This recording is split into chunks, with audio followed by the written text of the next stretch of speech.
The La Riviera gleamed like a temple to indulgence. Chandeliers hung from the vaulted ceiling, throwing fractured light across crystal glasses and polished marble.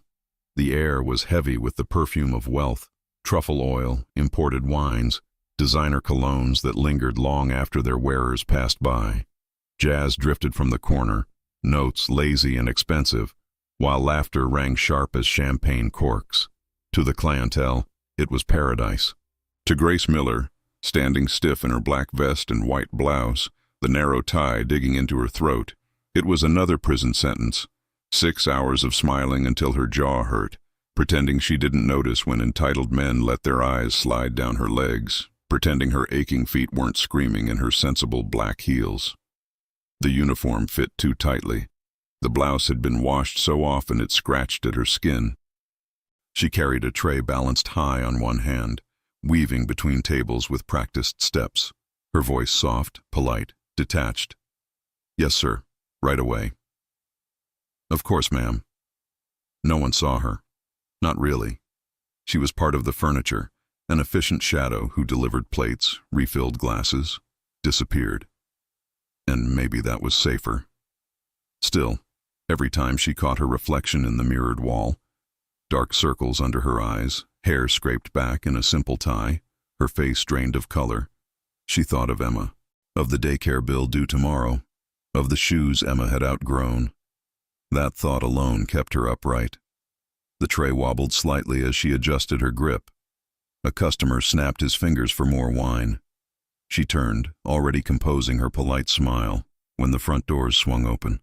Cold air rushed in, slicing through the heat, and then her chest constricted. "Ethan!" The tray nearly slipped from her hand. Her heart slammed so hard she thought it might rattle the glasses. He stepped inside like he owned the place, the tailored suit sharp on his lean frame, his hair slicked into perfection. She couldn't breathe. He was thinner than she remembered, but the arrogance clung to him like a second skin. The dangerous spark in his eyes hadn't dimmed. It was the same look he wore when he cornered her against the kitchen counter, when his fists pounded the apartment door while Emma screamed in the crib. Her throat closed. For a moment she wasn't Grace Miller, waitress. She was the trapped girl again, the one who had whispered please, stop to walls that didn't care. Her body screamed to run, but there was nowhere to go. The kitchen was on the far side of the dining room, straight past him. The hostess was already flipping through the reservation book, seconds away from leading him further inside. If he saw her, if he realized she was working here, his smirk would come. That smirk that always said, "You'll never escape me. Not here. Not tonight." She abandoned the tray on a side table and scanned the room with wild eyes. Her pulse thundered in her ears. Cover, escape, anything. Her gaze caught the bar. A group of men sat rigid in their suits, posture too sharp to be casual businessmen. And in the center, a broad-shouldered man in a dark suit, hands resting on the polished wood. She didn't think. She moved. Weaving through the crowd, she slid onto the stool beside him, uniform marking her as staff, nerves fraying at the edges. She placed her trembling hand over his. The skin was warm, strong. "Please," she whispered, her voice breaking. "My ex-husband just walked in. Pretend you know me. Just for a minute." Only then did she look up. His eyes were obsidian, still, deep, reflecting the dim light like a predator waiting to strike. High cheekbones, stubble shadowing a jaw cut with precision, hair dark, streaked faintly with silver at the temples. An accent of power, not age. He didn't speak. He studied her, unhurried, precise. The silence stretched until her lungs ached. Then, finally, his lips curved into the faintest trace of a smile. "There you are," he said smoothly, his accent velvet soft, unmistakably Italian. Relief nearly buckled her knees. She forced herself to play along. "Sorry to keep you waiting," she murmured, though her voice trembled. He shifted, his broad frame angling to shield her from view. His other hand slid with quiet authority to the small of her back. It wasn't rough. It wasn't gentle either. It was possession and protection tangled into one gesture. "Is that him?" His voice was low, for her alone. Grace followed his gaze. Ethan was still at the front, speaking to the hostess. She nodded quickly, pulse hammering. "Ex-husband," she whispered. A flicker passed through the stranger's eyes. Dark, sharp, dangerous. "Then you don't need to worry," he said simply. At that moment, another man at the bar called out, "Mr. Moretti." The name struck the air like thunder. Grace stiffened. Patrons nearby seemed to shrink in their chairs. The bartender lowered his gaze. Even the hostess faltered. The man whose hand she clutched, Daniel Moretti. The name that haunted New York in whispers. The man who moved through shadows, whose reach stretched beyond law or mercy. And her fingers clung to his hand as if it was the only lifeline left. She tried to convince herself she could slip away, pretend it hadn't happened. But when the hostess led Ethan to a table near the windows, Grace's pulse pounded so loudly she thought the entire bar could hear. Daniel hadn't let go of her hand. "Breathe," he murmured. His thumb brushed across her knuckles, grounding her. "If you panic, he'll smell it from across the room." Grace froze. It wasn't just the words. It was the way he said them. Calm, controlled, like a man who knew predators because he was one. Ethan paused mid-step, suspicion flickering on his face. "Smile," Daniel whispered, lips almost grazing her ear. She obeyed instinctively, forcing her mouth upward. Daniel's arm curved around her back, blocking Ethan's view. For the first time in years, Grace felt hidden. Not safe, but hidden. When Ethan finally turned away, Grace sagged with relief. Only then did Daniel release her hand. The warmth lingered long after his touch. Thank you," she whispered. Daniel's eyes lingered, unreadable. He didn't answer. He didn't need to. "Cooper!" Grace flinched. Marco, her floor manager, stormed toward her, fury in his eyes. "Table 12 has been waiting 15 minutes for their check. What the hell are you doing standing here?" Grace scrambled. She was assisting me." The words rolled out of Daniel, calm and final. Marco froze. His anger collapsed into something else. Fear. "Mr. Moretti," he stammered. "Of course, sir. My apologies." His eyes darted to Grace. "Take all the time you need, Miss Cooper." Miss Cooper. He had never used her name before. Grace's breath caught. Marco backed away like a man who had touched fire and lived by luck alone. She turned to Daniel, whispering, "What just happened?" His faint smile didn't reach his eyes. "You'll learn soon enough. For now, get back to work. Pretend nothing has changed." But everything had. The rest of the shift blurred. Every tray felt heavier, every step slower. She kept glancing at the bar, certain his eyes were still on her, certain the weight of him lingered even when she couldn't see him. At midnight, she clocked out. Marco intercepted her, shoving an envelope into her hand. "He left this for you," he muttered, avoiding her gaze. It was heavy, too heavy for paper. Grace gripped it tight, her pulse stumbling. She didn't want to open it. She didn't want to know. But as she stepped into the night, uniform wrinkled, body aching, she knew the truth. The moment she grabbed that stranger's hand, she hadn't just hidden from Ethan. She had stepped into Daniel Moretti's world. And there was no way back. The envelope felt heavier than stone. Grace carried it pressed against her hip as she slipped through the employee exit, the sound of Manhattan spilling around her in restless waves. Midnight air stung her lungs, sharp with exhaust and fried food from a cart down the block. She pulled her thin jacket tighter across her uniform, heels clicking too fast on the pavement. She didn't dare look inside. Not yet. The street was half empty, neon bleeding over puddles and trash bags. Grace walked quickly, every shadow tugging at her nerves. When a man laughed across the street, her shoulders jumped. When a taxi horn blared, her throat tightened. It wasn't just exhaustion. It was the sense that something had shifted tonight, that she had touched something she shouldn't have, and now the world could feel it clinging to her. At the bus stop, she sat rigid on the bench, the envelope gripped in both hands. Her mind ran in frantic circles. What if it was money? What if it was something worse? What if he expected her to call? The bus arrived groaning, nearly empty at this hour. She climbed aboard, sliding into a seat near the middle. The hum of the engine should have been soothing, but every vibration felt like a threat. She pressed her forehead to the window, staring at her reflection, the pale face, the uniform still clinging to her, the haunted eyes that didn't look like her own. Emma's face surfaced in her mind. Soft cheeks, a gap between her teeth when she smiled, the way she clutched her stuffed rabbit until its fur wore thin. Grace wanted nothing more than to crawl into bed and hold her daughter close. By the time she reached her stop, her body trembled with fatigue. She walked the last blocks quickly, keys gripped between her fingers, ready to stab at shadows. Her apartment building smelled of old paint and someone's curry dinner. She climbed the stairs, heart hammering until she slid the deadbolt and chain into place. Only then did she peel the envelope open. Stacks of bills spilled onto the counter. Neat, crisp, impossible. She stared at the money like it might morph into something else. Something that made sense. She had never held so much cash in her life.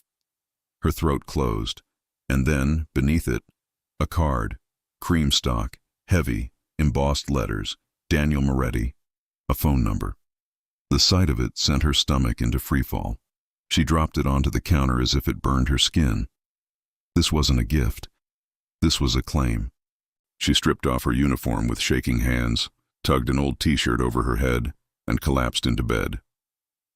Emma was still with Mrs. Patel down the hall. Grace had left her there for the overnight shift. She curled around the empty pillow, inhaling the faint scent of her daughter's shampoo, and told herself she'd wake early, pick Emma up, and pretend tonight never happened. But sleep wouldn't come.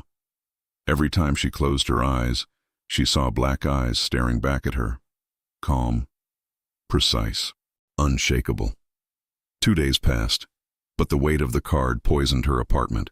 She shoved it deep into a drawer, but its presence pressed against her chest every time she entered the kitchen. She kept seeing Ethan in every corner of the city. A man leaning against a lamppost, a car idling too long across the street, a shadow moving too slowly on the stairs. Her nerves frayed thinner each hour, her breath shallow. On the third morning, she braided Emma's hair for preschool. Her hands shook so badly she had to redo the plait twice. "Hold still, baby," she whispered, forcing a smile. Emma twisted to look up at her. "Mommy? Why are your hands shaking?" Grace swallowed hard. "Too much coffee." Emma giggled, satisfied, and lifted her rabbit. "Bun Bun says you should drink tea instead." Grace kissed her daughter's head, blinking back tears. For her. Keep going. Just for her.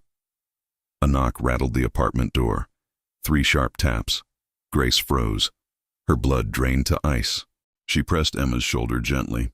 "Stay here, sweetheart." Every muscle tight, she approached the door, peered through the peephole.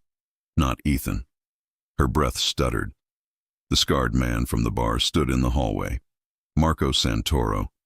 He was taller than she remembered, shoulders squared, pale eyes gleaming under the fluorescent light. Grace cracked the door but kept the chain in place. "What do you want?" she demanded, though her voice shook. His expression didn't flicker. He held up another envelope. "From Mr. Moretti. For you." She snatched it quickly, slammed the door, pressed her back to the wood. Her pulse thundered. The envelope was thinner than the first. Inside, a handwritten note, the ink bold, slanted. "Miss Miller, dinner tomorrow evening. My driver will collect you and your daughter at 7. No obligations, only conversation. Bring Emma. My sister will care for her while we speak. Daniel Moretti." Grace read it twice, 3 times. Her knees nearly gave out. He wanted Emma there. Her breath tore from her chest. She ripped the note in half, dropped it in the trash. But when she tried to finish braiding Emma's hair, her fingers wouldn't stop trembling. That night, she double-checked the locks, slid the chain into place, drew the curtains tight. Still, she couldn't shake the sense of eyes watching. Near midnight, headlights flared across the blinds. She froze. A silver sedan idled on the street. No headlights, no movement. Her stomach twisted violently. She knew that car. Ethan. Even from this distance, she recognized the silhouette, the slope of his shoulders, the way he leaned too far forward in the seat. Her body trembled. She reached for the phone on the counter, the cheap prepaid cell that barely held a charge. Her fingers hovered over the number Daniel had left. She couldn't. She wouldn't. The engine revved once, low and taunting. Emma stirred in the next room, a soft whimper in her sleep. Grace's chest squeezed until she could hardly breathe. Her hand shook. She typed the number into the keypad. She didn't hit call. Not yet. But the card glowed in her memory, the embossed letters searing themselves into her bones. When she finally dared peek through the blinds again, the sedan was gone. Grace slid to the floor, knees pulled to her chest, whispering to herself, "Don't. Don't get pulled in. Don't trade one monster for another." But deep down, she already knew. The night she grabbed Daniel Moretti's hand, her life had been rewritten, and no matter how tightly she clung to the illusion of normalcy, she could never go back. The SUV waited at the curb like a beast disguised in polished black metal. Its tinted windows reflected the flicker of the street lamp, but revealed nothing inside. Grace stood frozen at her apartment window, clutching Emma's small hand so tightly that the child whined. "Mommy, you're hurting," Emma whispered. Grace loosened her grip immediately, kneeling so they were eye to eye. Her daughter's wide brown eyes held curiosity, not fear.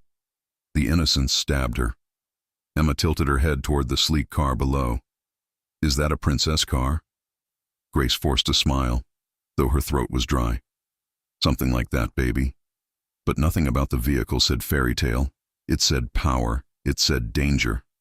A sharp knock echoed at the door, steady, certain. Grace's heart lurched.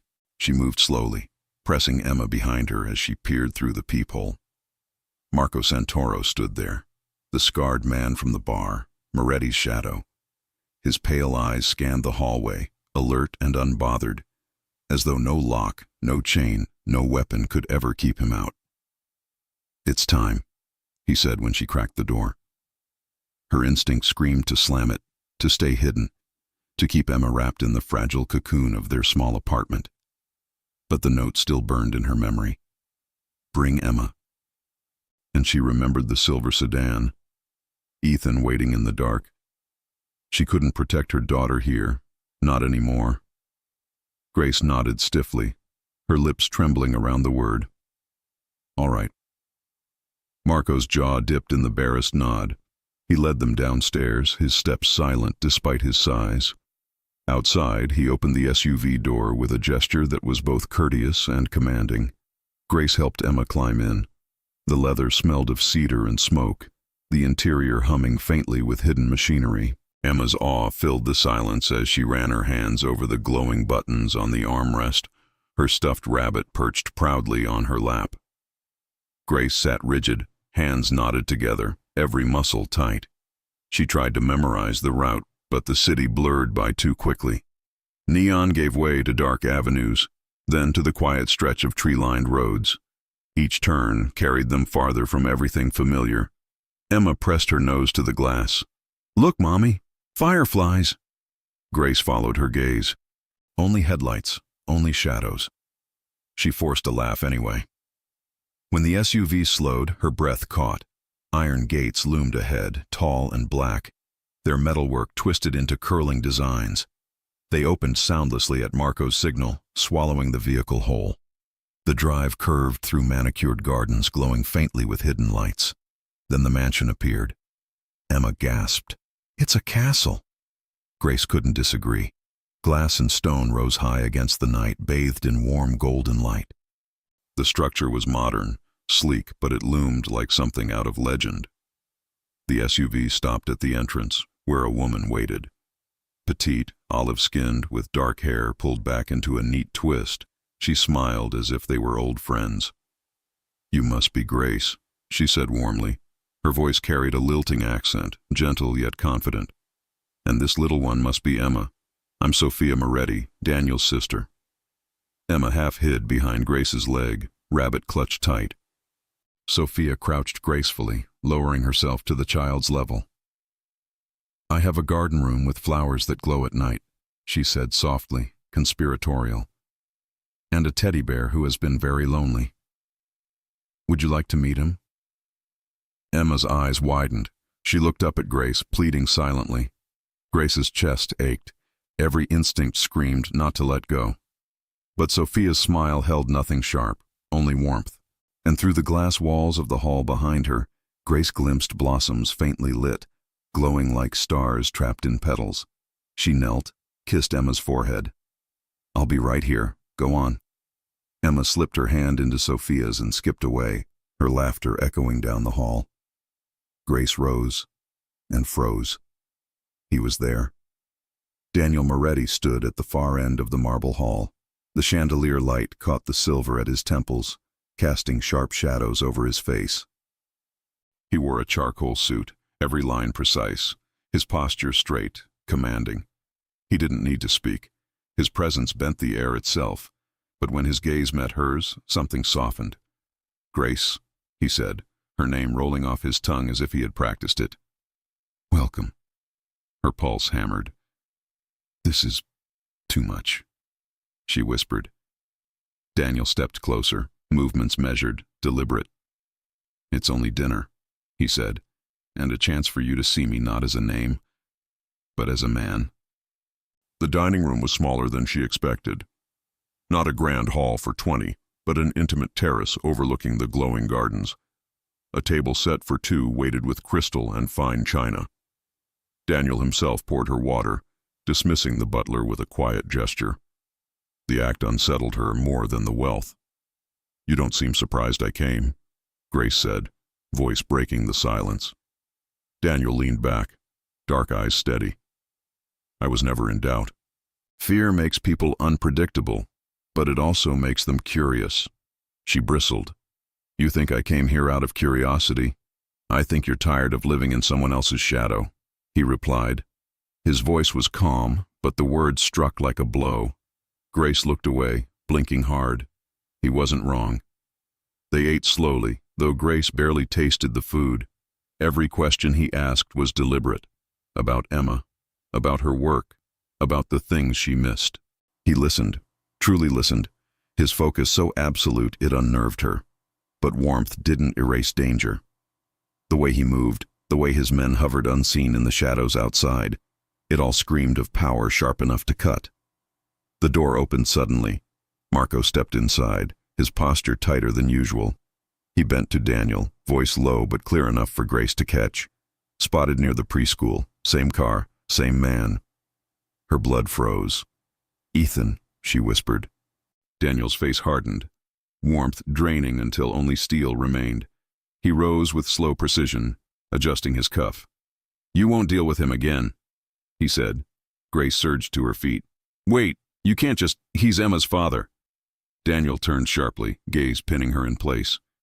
"A father protects, a father builds. He has done neither. He is nothing but a threat." Her heart twisted. For years she had wrestled with guilt. Maybe Ethan was broken, maybe he would change, maybe she should have endured more. But Daniel's blunt words stripped all excuses bare. Still, fear clung to her. "What are you going to do?" Daniel stepped closer, his presence consuming. "I'll do what men like him fear most. I'll show him he has no power left." The next afternoon, Grace walked Emma home from preschool, her body tense, eyes scanning every corner. Then the silver sedan rolled to the curb.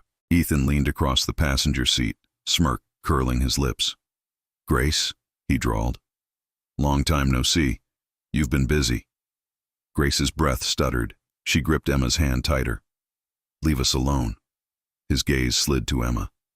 Cute kid. Shame she doesn't remember her father. Before Grace could react, a black SUV pulled up behind him. Daniel Moretti stepped out. The air thickened. Ethan's smirk faltered. "You're making a habit of being where you don't belong," Daniel said softly, menace woven into every word. "This is my family," Ethan spat. "You lost that word the moment you chose violence over loyalty." Daniel's tone was ice. For a heartbeat, no one moved. Then Daniel tilted his head. Marco emerged from the SUV, another man beside him. Their presence radiated silent threat. Ethan paled. He slammed the car into gear, speeding away with tires screaming. Grace collapsed against the curb, clutching Emma close, her knees weak. Daniel's eyes lingered on her. He didn't speak, but his vow was clear. For the first time, Ethan had been forced to retreat. And Grace realized the truth. Daniel Moretti was no longer a stranger she had clung to in panic. He was the storm standing between her and destruction. Grace woke before dawn, tangled in sheets that smelled faintly of detergent and exhaustion. For a moment she wasn't sure where she was. The fragments of last night's dream still clung to her. The marble glow of Daniel's mansion, the soft laughter of Emma running through Sophia's garden, the look in Daniel's eyes when he said Ethan would never bother her again. She rolled to her side. The paint on the ceiling was cracked, a faint water stain blooming near the corner. Reality pressed down hard. The apartment was too small, too loud with neighbors, too fragile to hold back the world outside. Beside her, Emma slept, thumb tucked against her cheek, rabbit pressed beneath her chin. Her hair fanned across the pillow in messy strands that smelled of strawberry shampoo. Grace brushed one strand back gently, her chest tightening. If only she could freeze time. Stay here in this bubble. But even in sleep, her daughter twitched restlessly, as if sensing her mother's tension. Grace pressed a kiss to her temple and slipped quietly out of bed. She boiled water for instant coffee, the kettle shrieking too loud in the early silence. Her hands trembled as she poured, liquid spilling across the counter. She cursed softly and grabbed a towel. Her reflection in the kitchen window startled her. The dark circles under her eyes seemed deeper, her face gaunter. She looked older than her 26 years. Older, tireder, but not wiser. Because even after everything, Ethan's shadow still followed her. The memory struck like lightning. The smell of beer, sharp and sour, clinging to his breath. The slam of his fist against the apartment door. Emma's wail splitting the air. "You think you can walk away from me?" His voice, a snarl echoing in the small space. His hand grabbing her arm, bruising her skin. "You think anyone else will want you? A waitress with nothing? A mother with baggage?" She remembered the sting of his slap. The shame of hiding the bruise under cheap makeup. The nights she prayed Emma would sleep through the yelling. Even now, years later, she felt the sting on her skin. Grace gasped, gripping the counter until her knuckles whitened. She pressed her forehead to the cool surface, whispering to herself, "It's over. You got out. He can't hurt you." But he could. He was back. The day passed in fragments. She dressed Emma for preschool, hands clumsy as she braided her daughter's hair. "Mommy, you keep redoing it," Emma complained. "It's fine." Grace forced a smile. "I want it to be perfect." Emma tilted her head. "Are you scared again?" The honesty nearly broke her. Grace kissed her cheek. "Never of you, baby." She walked her daughter to the preschool, scanning every car, every man who lingered too long. Her chest clenched at the sight of a silver sedan parked near the corner.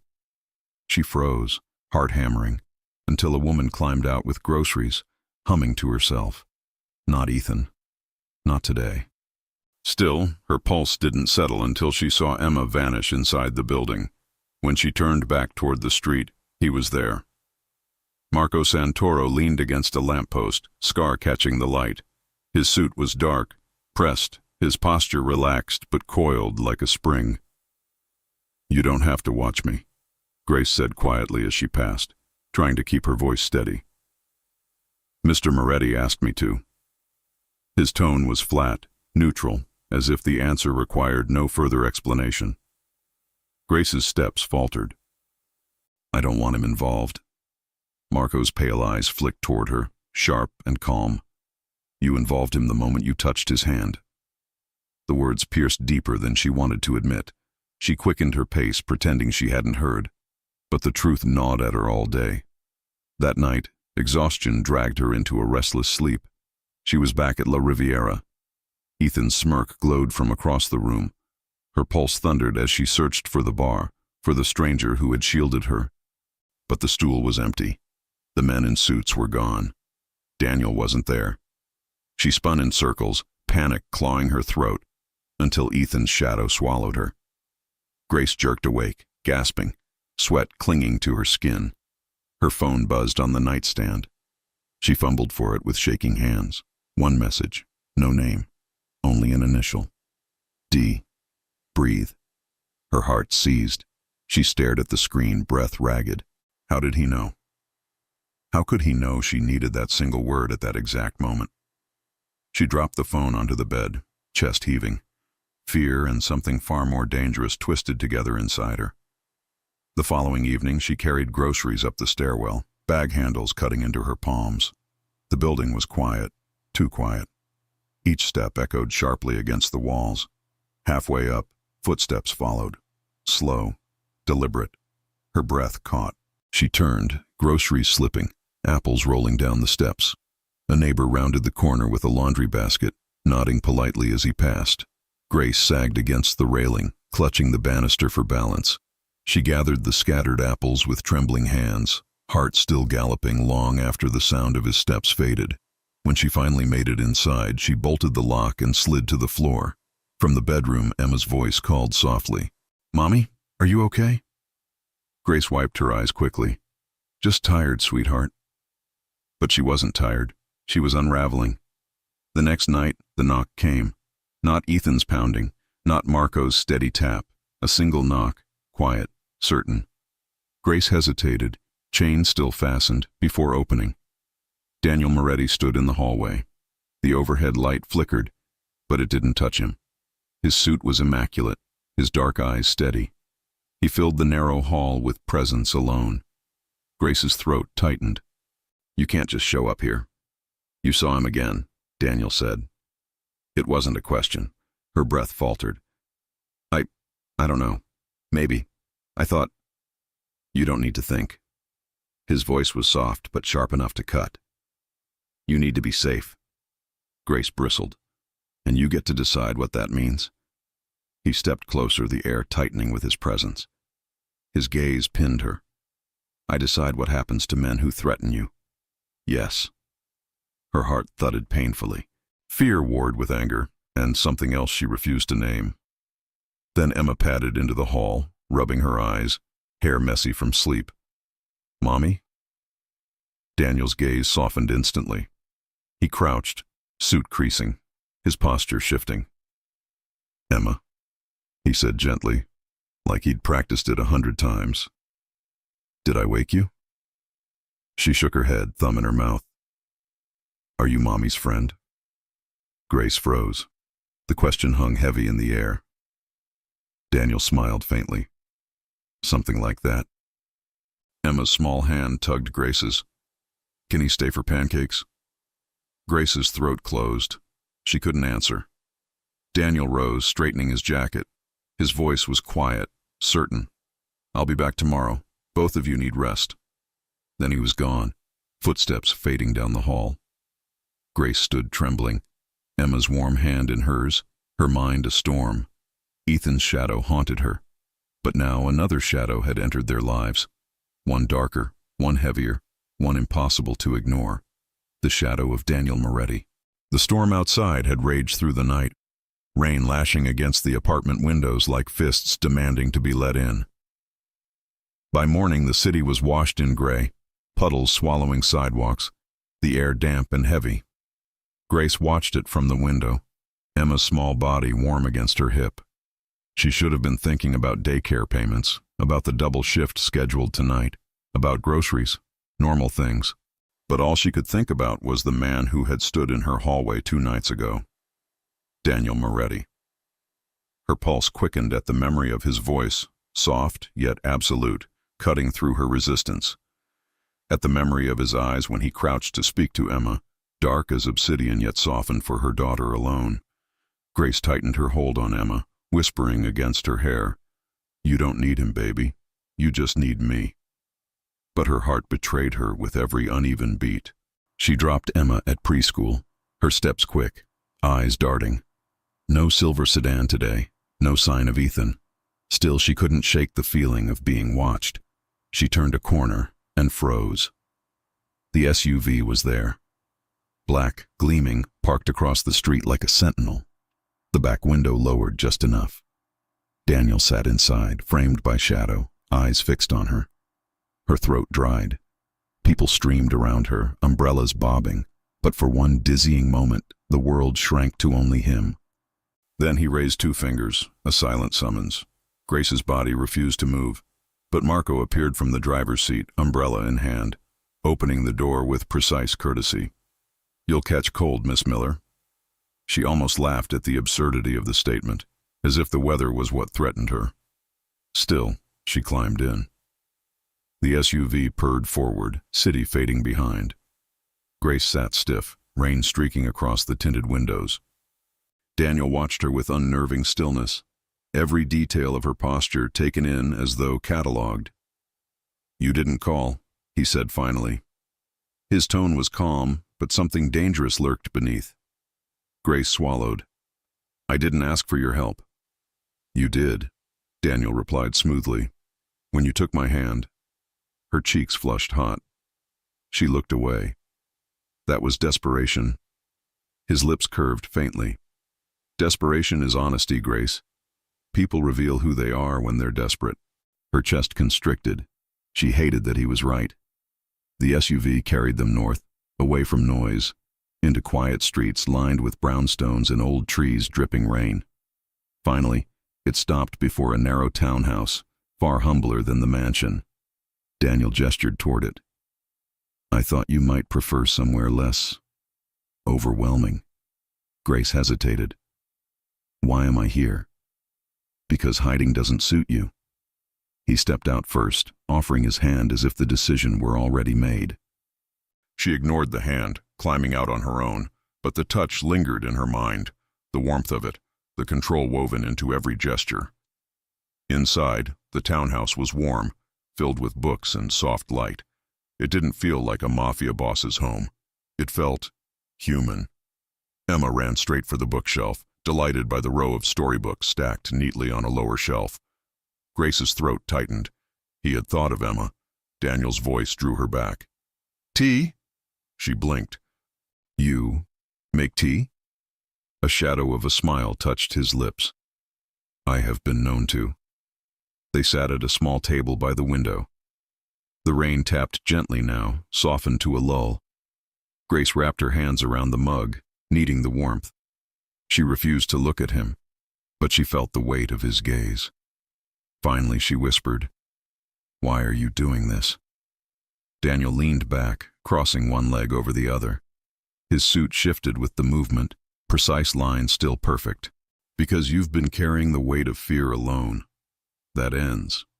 Her laugh cracked. "You think you can just erase fear?" His dark eyes didn't waver. "No, but I can make sure it isn't yours to bear alone." The words cut deeper than she expected. Emma's laughter rang from the corner where Sophia, arriving silently as if conjured, had joined her with a box of colored pencils. The sight of her daughter drawing with a woman she just met should have terrified Grace. Instead, it filled the room with something warmer, something dangerous. Hope. She turned back to Daniel, and the silence between them shifted. The air grew thick, charged. Grace forced herself to speak. "You scare me." Daniel tilted his head. "Because of what I am. Because of what you make me feel." For the first time, his composure faltered, a flicker in his eyes. Heat, sharp and undeniable. He leaned forward, voice low. "Then maybe it's not fear." Her breath caught. She pushed back from the table, heart hammering. "This is wrong. I shouldn't be here." Daniel stood too, closing the distance effortlessly. His presence swallowed the room. "Wrong doesn't matter to men like Ethan. Wrong doesn't protect you. But I can." Her pulse raced, every instinct screaming to run, yet her body rooted to the floor. His hand lifted, fingers brushing a stray strand of hair from her cheek. The touch was electric, terrifying. Grace whispered, "You're a stranger." His lips curved faintly. "Not for long." Emma's voice broke the moment. "Mommy, look. I drew you." Grace turned, breath ragged, and saw the crayon portrait. 3 stick figures holding hands beneath a sun. One was Grace, one was Emma, and the third, dark suit, sharp shoulders, was unmistakable. Her throat closed. She crouched, kissing her daughter's cheek. "It's beautiful, baby." When she looked back, Daniel's eyes lingered on the drawing, unreadable. Then they lifted to hers. We'll talk again soon, he said. Not a question, a promise. That night, back in her apartment, Grace lay awake long after Emma had drifted off. The rabbit was tucked under her daughter's chin, crayons scattered across the table. She stared at the stick figure with sharp shoulders and realized something terrifying. She wasn't afraid of Daniel Moretti anymore, not enough, and that was more dangerous than anything Ethan could do. The city seemed quieter that morning, but Grace had learned silence was no comfort. Silence meant something waited in the shadows. She held Emma's hand tight as they walked the 2 blocks to preschool. The girl skipped happily, oblivious to the way her mother's gaze darted from every parked car to every stranger's face. At the corner, Grace froze. A silver sedan, idling, headlights off. Her stomach twisted into knots. She tugged Emma across the street quickly, almost too quickly. "Come on, baby. We're late," Emma pouted. "But we're not." Grace bent low, forcing a smile. "Race me then." Emma squealed and ran ahead, braids bouncing, the stuffed rabbit's ear dragging from her backpack. Grace's heart clenched at the sight. She had to keep Emma safe, at any cost. When Emma disappeared into the preschool doors, Grace lingered, chest tight. The sedan was still there. The driver's window slid down, and Ethan leaned across the seat, smirk cutting sharp against his lean face. "Grace?" His voice slithered over her name. "Been a while." Her blood ran cold.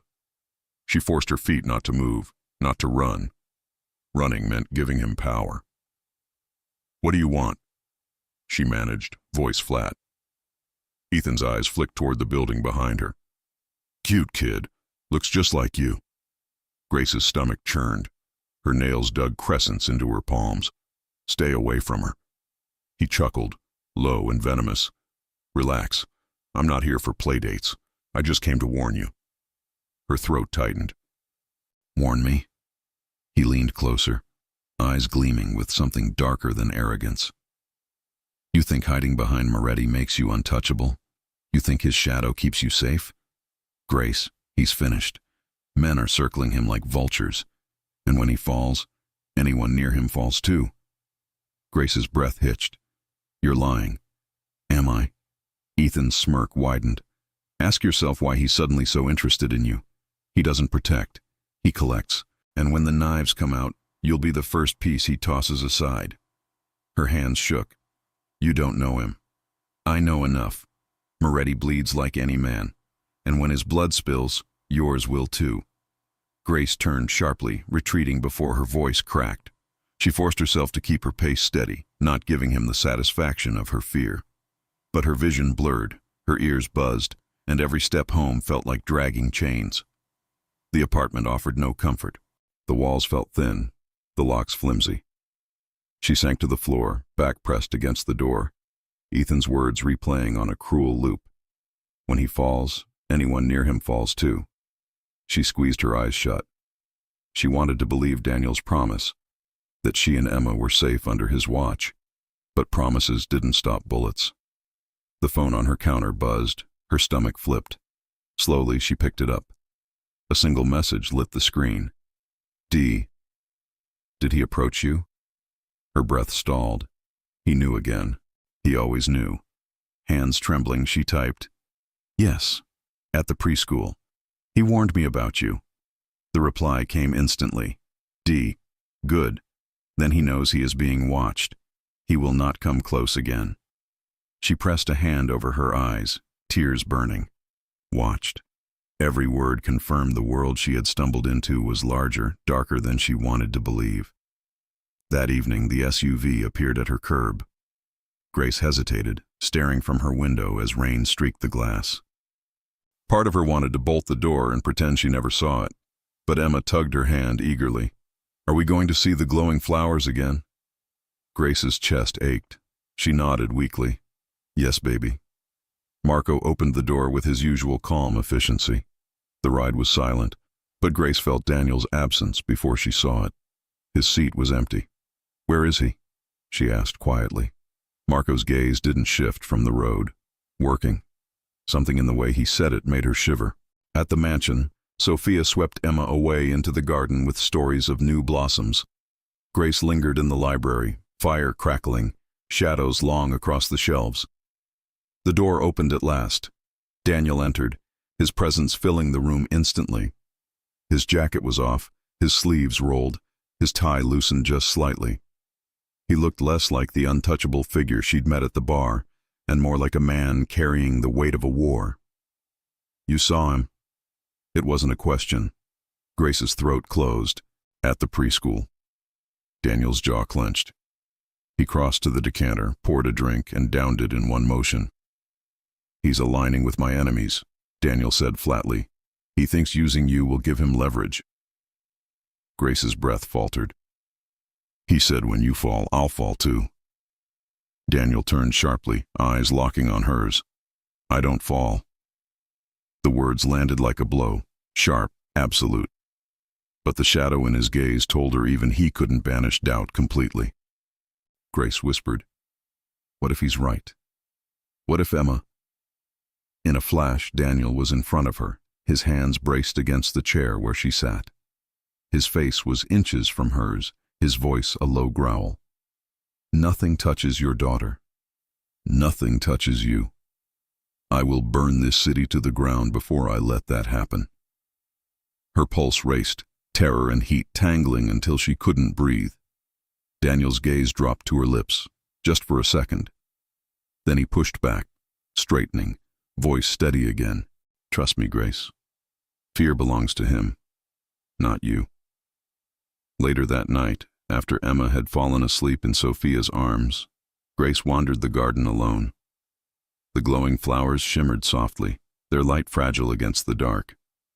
Her fingers brushed the locket Daniel had given her, the silver warm against her skin. She should have thrown it away. She should have run. Instead, she whispered into the night, "Why do I believe you?" Behind her, she felt him watching, and for once, she didn't turn away. The storm passed, but the city didn't feel lighter. Morning sunlight spilled across the streets in fractured pieces, bouncing off wet pavement and glass towers. Grace stood at her window, Emma's soft breathing behind her, and felt only the weight of inevitability pressing closer. She had wanted to believe Ethan's words were nothing but empty venom. But the way Daniel's jaw had tightened, the way Marco lingered outside every doorway, it told her there were truths buried under the threats, and truths were always more dangerous than lies. The SUV arrived again, as inevitable as the sunrise.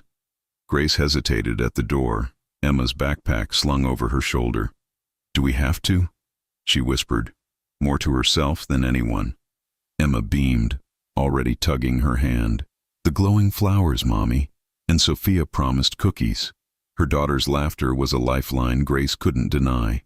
She locked the door, slid the chain into place, and followed the routine she was beginning to dread and crave. Marco nodded as always, silent sentinel. His scar caught the light as he opened the door. Grace climbed in, her pulse stumbling when she saw Daniel inside. He didn't speak at first. He watched. His gaze traveled over her face, pausing on the faint shadows under her eyes, the tension in her shoulders. Finally he said softly, "You didn't sleep." Grace bristled. "You send men to watch my building, and now you track my sleep too?" Daniel's lips curved faintly, but his eyes stayed dark. "I don't need to track. You wear your exhaustion like a wound." Her throat tightened. She turned toward the window, refusing to let him see the truth in her silence. At the mansion, Sophia welcomed Emma with open arms, leading her straight to the kitchen where sweet scents already filled the air. Grace lingered in the entry, clutching her jacket, until Daniel gestured her toward the library. The fire was already lit, shadows dancing across the shelves. He poured 2 glasses of wine, though it was barely noon. "I don't drink in the morning," Grace said quickly, folding her arms. Daniel handed her the glass anyway. "Today isn't morning. Today is war." Her pulse skipped. She didn't touch the glass. "Why do you say things like that?" "Because they're true," he replied simply, settling into the chair across from hers. The silence stretched. Grace shifted, unsettled by his stillness. She wanted him to move, to fidget, to do anything human. But Daniel Moretti sat like carved stone, only his eyes alive, burning into her. Finally she blurted, "Why me?" His brow lifted slightly. "Why not you?" "Because you don't know me. Because I'm just—" She broke off, voice cracking. "I'm just a waitress trying to keep a roof over my daughter's head." Daniel leaned forward, elbows resting on his knees, gaze unflinching. "And you think that makes you less?" Her throat closed. He continued, voice low and deliberate. "You work until your body breaks, and still you walk home to your child with a smile. You endured a man who tried to crush you and came out still standing. Grace, there is more strength in you than in half the men I command." Her chest ached. She wanted to argue, but no words came. Daniel's voice softened. "That is why you. Because you remind me what matters." The air between them grew heavy, intimate, unbearable. The door opened suddenly. Marco stepped inside, eyes flicking briefly to Grace before settling on Daniel. "It's confirmed," Marco said. "Ethan met with the Marcelli crew last night." Daniel's jaw hardened, though his voice stayed calm. "They think he can give them access." Marco nodded once. "He promised her." Grace's heart lurched. "Me? He told them about me?" Daniel turned sharply, gaze burning into hers. "He will use anything he can touch, but he will not touch you again." Grace's stomach twisted. "You say that like it's that simple." Daniel stood, adjusting his cuff with deliberate precision. "It is. For me." Then he was gone, following Marco out the door, leaving the scent of smoke and iron behind. Hours passed.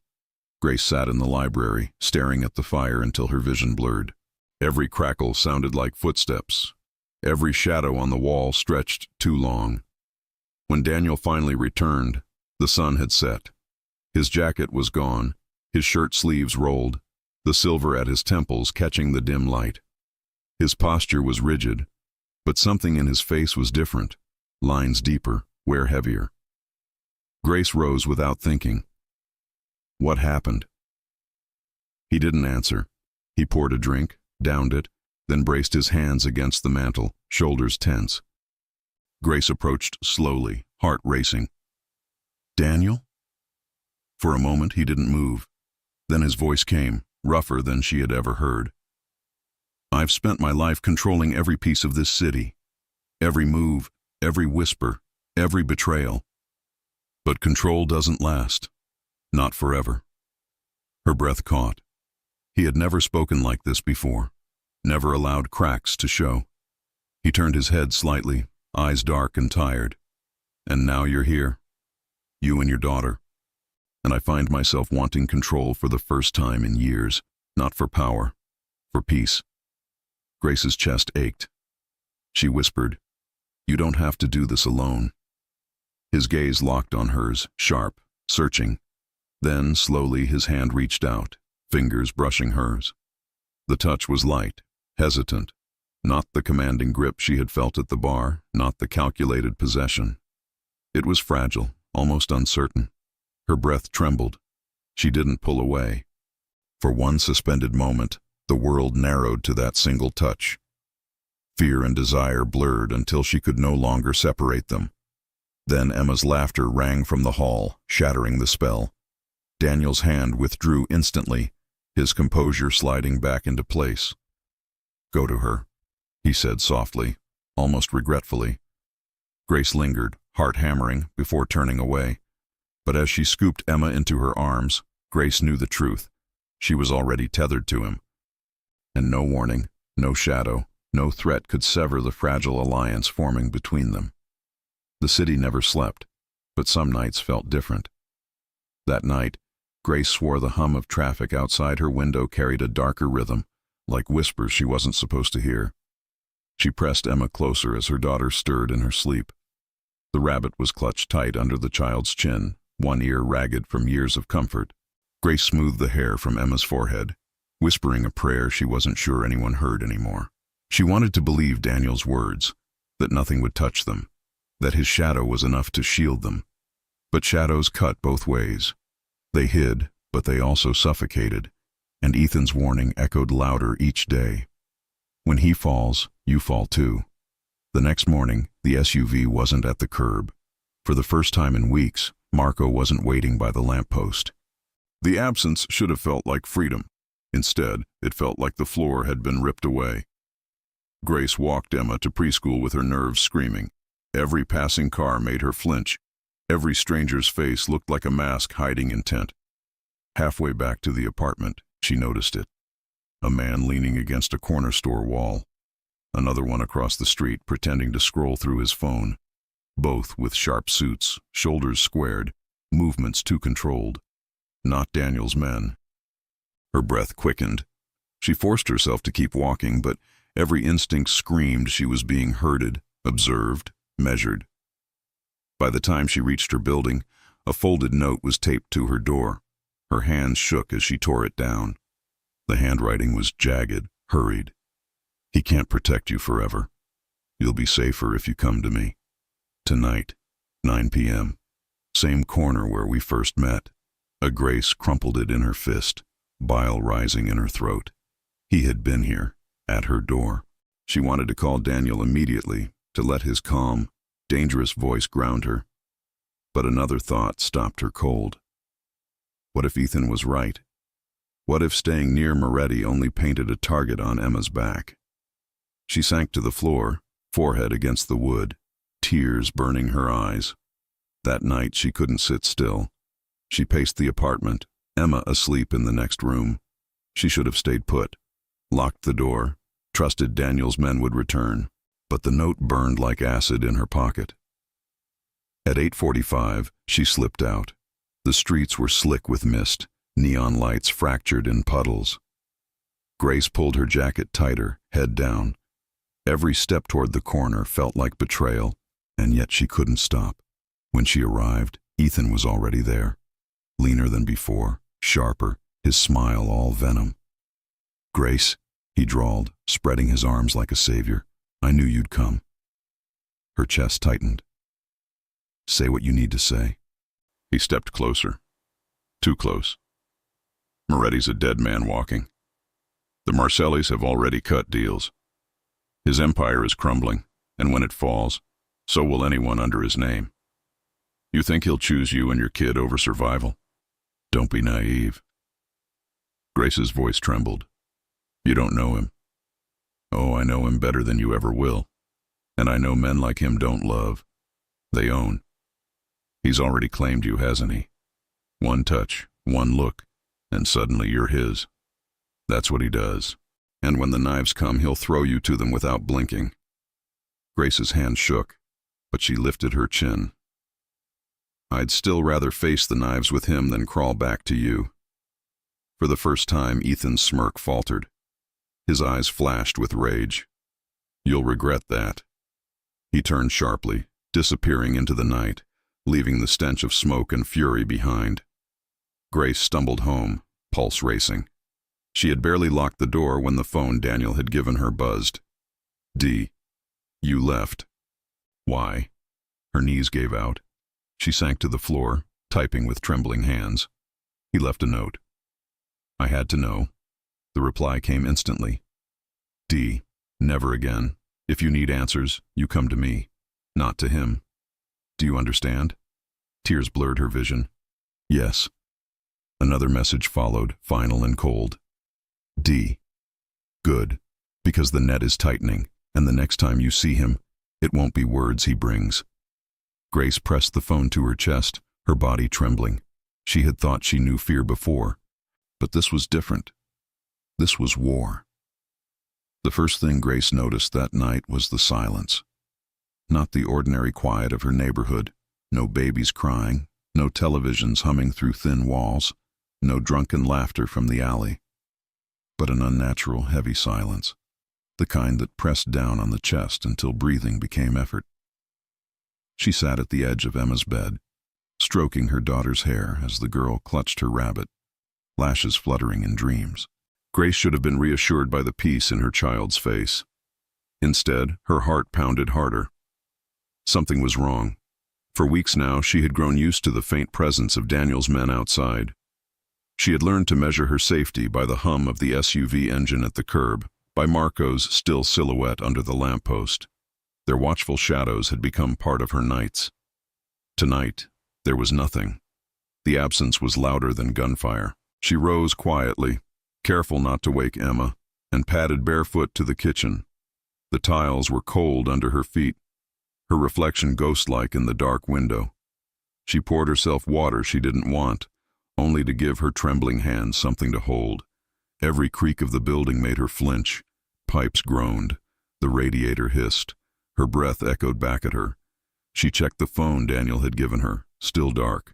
No breathe, no safe. She almost laughed at herself. When had she started waiting for his messages, like a child waits for prayers to be answered? Her throat tightened. Then, headlights flared through the blinds. She hurried to the window, heart lurching. Relief poured through her when she saw it. The SUV, black and solid, Marco's figure at the wheel, posture erect. She sagged against the glass, whispering, "Thank God." But her relief shattered instantly. 3 sedans rolled in behind. Dark, unmarked, too deliberate. They stopped in formation, headlights slicing across the street before cutting off in eerie unison. Doors opened. Men emerged, 6, maybe 8, suits crisp, steps heavy, eyes sharp. Not Daniel's men. Grace's blood turned to ice. She ran to Emma's room, scooping her daughter and Rabbit into her arms. Emma whimpered, half asleep. "Mommy?" "Shh, baby. Hold on to me. Just hold on." The first crash echoed through the building. The downstairs door splintered. Shouts erupted. Boots thundered against the stairs. Grace grabbed the phone with shaking fingers. "They're here," she whispered. The reply came instantly, like he had been waiting.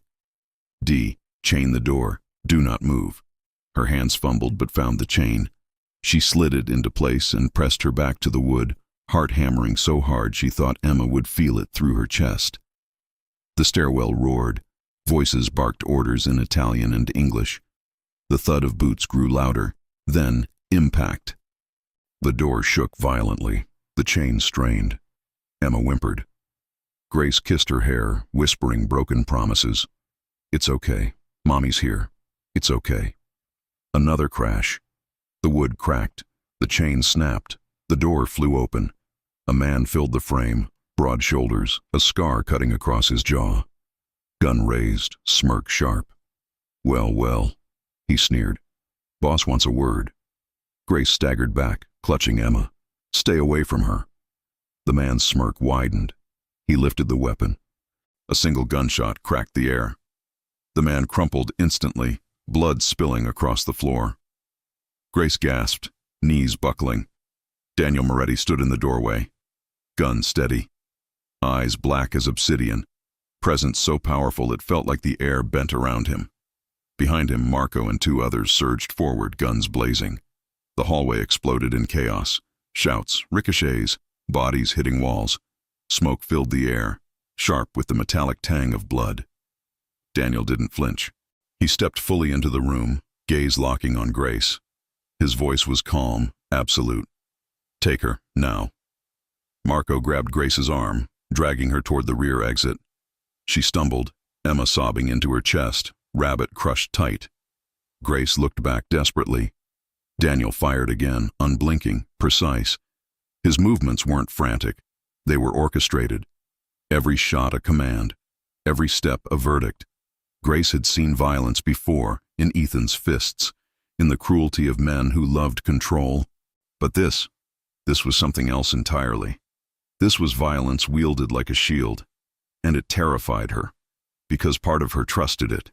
The alley outside was pandemonium. Gunfire ricocheted off brick walls. Headlights swung wildly. Shouts cut through smoke. Marco shoved Grace and Emma into the SUV, slamming the door. "Down!" he barked. Grace dropped instantly, curling around her daughter, shielding her with her body. Emma's sobs broke her heart.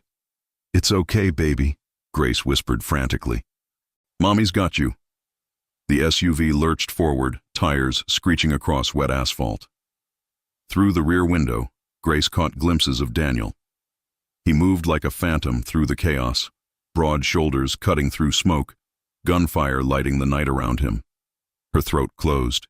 He was terrifying. He was salvation. She didn't know which truth scared her more. The chase didn't end there. One of the sedans roared to life, headlights blazing, tires screaming as it swerved behind the SUV. Emma screamed at the sound. Marco's voice was sharp. "Hold on!" The SUV veered hard, throwing Grace against the seat. Bullets pinged against the rear panel, sparks flying. Grace clutched Emma tighter, whispering prayers she hadn't spoken in years. The SUV swerved again, tires splashing through puddles, until finally the mansion gates loomed ahead. They slid open and the SUV roared through. The sedan braked hard at the edge, unwilling to cross that line. Grace sagged, trembling so violently she thought her bones might crack. Sophia was waiting the moment the SUV screeched to a stop. Her dark eyes widened at the sight of Emma, pale and sobbing. She gathered the girl into her arms, rocking her gently, murmuring words in Italian like a lullaby. Emma clung to her instantly. Grace stumbled inside the marble hall, knees buckling. She collapsed onto the cold floor, chest heaving. Her body shook with every breath. The scent of gunpowder clung to her hair, her skin. Minutes stretched. Every tick of the clock hammered louder. Then the doors opened again. Daniel entered. His shirt was torn, collar dark with soot. His knuckles were raw, a cut streaked his cheek. Blood stained his sleeve. She didn't know if it was his. His posture was iron, but his eyes, God, his eyes burned with something darker than rage. Grace staggered to her feet. What was that? Who were they? Daniel's gaze didn't waver. Marcelli men. Sent to take you. To use you. Her stomach twisted. And Ethan? Daniel's jaw clenched. He was with them. He's chosen his side. The words shattered her. Ethan, the father of her child. Once her world, now her ruin. She pressed a hand over her mouth, choking back a sob. Why me? Why is it always me? Daniel stepped closer, slow, steady, every line of him radiating control. His voice dropped low, steady as a vow. Because you're the only thing he can touch that matters to me. Her heart stuttered. She shook her head violently. Don't say that. It's the truth. Tears blurred her vision. And when your war ends, what happens to us? For the first time, Daniel's gaze softened. The armor slipped, if only for a heartbeat. Then, he said quietly, there will be no shadows left. Only peace. And I'll make sure you see it. Grace trembled, fists clenched. She wanted to believe him. God help her, she wanted to. But Emma's sobs still echoed from the next room, and the scent of blood still clung to the air. Peace was a dream, and dreams had a way of breaking. The sky was the color of steel the morning Daniel disappeared into war. Grace knew because he hadn't slept. He had paced the library all night, his voice low and sharp on the phone. Papers and maps spread across the desk like battle scars. When dawn came, he only said 3 words. Tomorrow it ends. And then he was gone. The hours that followed were torture. Grace paced the marble floors of the mansion until her steps wore grooves into the silence. Every creak of the old house sounded like a warning. Sophia brought her tea, spoke in a soothing voice, but nothing pierced the weight that hung in the air. Upstairs, Emma played with her stuffed rabbit, blissfully unaware that her mother's world was hanging by a thread. When the phone buzzed in her hand, Grace nearly dropped it from the jolt. One message, short and merciless. D. Stay inside. Do not leave Sophia's sight. Her stomach clenched. He was already in it. Across the city, inside a cavernous Brooklyn warehouse, Daniel faced the Marcellis. The place stank of rust and oil. Armed men lined the catwalks above, rifles catching the fractured light through broken windows. And in the center stood Ethan. Thinner, harder, but still carrying that same venomous smirk.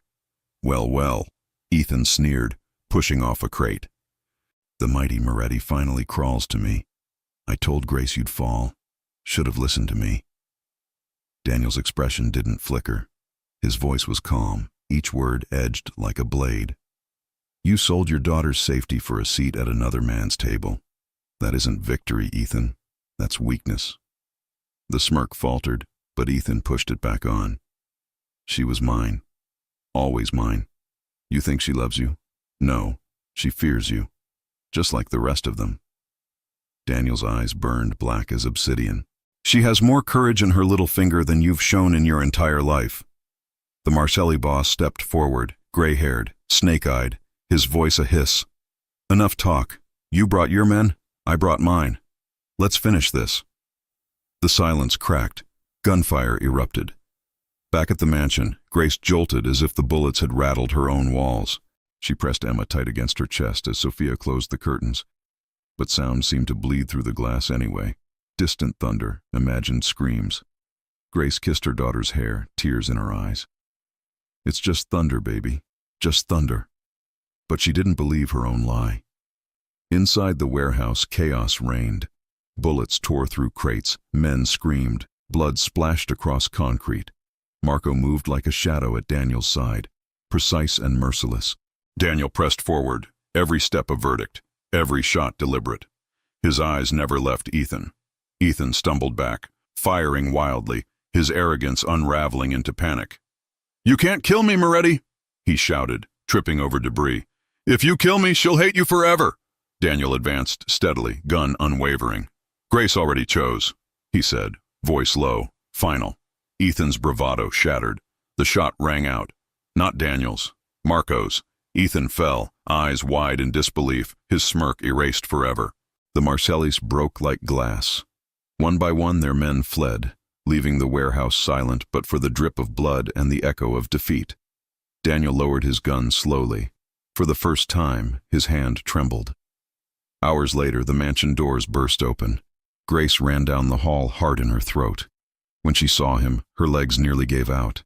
Daniel, alive, bloodied, torn, exhausted, but alive.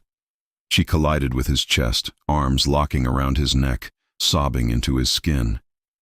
I thought I lost you." He crushed her against him, his arms iron, his voice low and raw.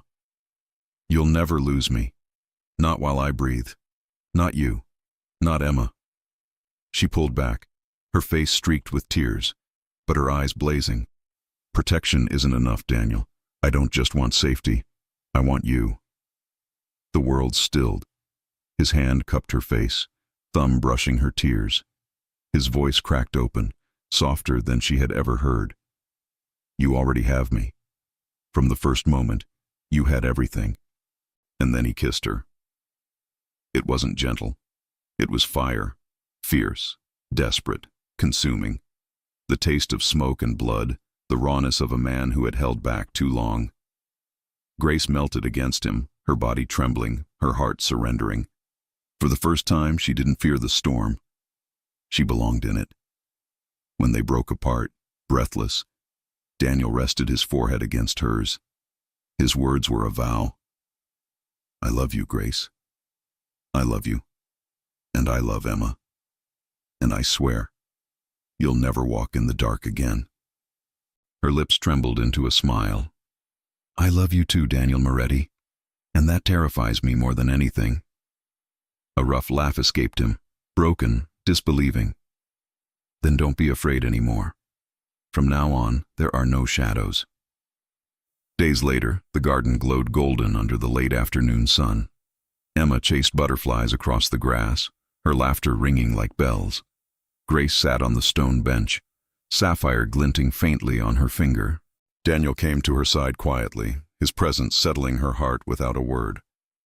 For a while they watched Emma, their silence a fragile peace. "She deserves more than this world gave her," Daniel murmured. Grace looked at him, her throat tight. "So do you." He turned, eyes softer than she'd ever seen. "I want more. A life. Not alone. Never alone. With you. With her." Before she could speak, he sank to one knee. A velvet box opened in his hand, revealing a sapphire deep as the sea, set in platinum. "My grandmother's," he said quietly. "She told me to give it only to a woman of true strength. Grace Miller, will you marry me?"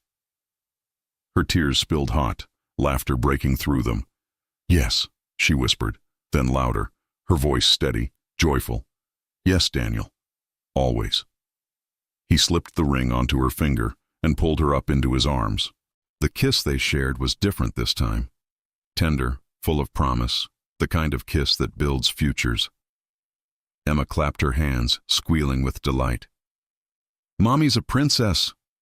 Grace gathered her daughter close, Daniel's arms strong around them both. For the first time, she wasn't running. She wasn't hiding. No more running. No more fear. No more shadows. Only love. If you enjoy stories like this, take a moment to subscribe to the channel. That's how I'll know you truly liked it. Even if you're watching on your TV, grab a second to join this family of fans who love emotional and heartfelt stories. Your support means everything, and it helps us bring you even more tales like this one.